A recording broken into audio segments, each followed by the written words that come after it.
Madali lang palang gawin ang onigiri, tapos ang sarap pa. Tara, samahan niyo akong gumawa ng onigiri.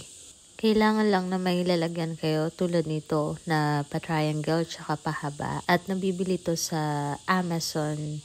And then, prefer ko na rin yung tuna. At hinaluan ko ng konting mayonnaise. Furikake, ito yung pang sprinkle mamaya. And then seaweeds. And then salt and pepper, yun lang.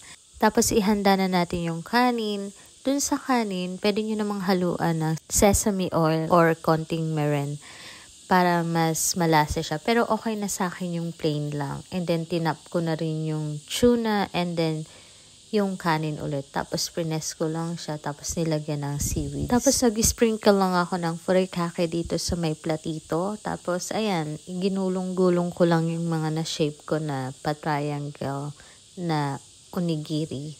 Tapos yun na, tapos na at meron na tayong masarap ng lunch for today. Kaya ano pang hihintay mo kabayan, gawahan na rin. Sobrang daling gawin nito at ang sarap pa. Tamang-tama ito sa pambaon ng mga bata sa school or kaya sa work. So yun lang, salamat!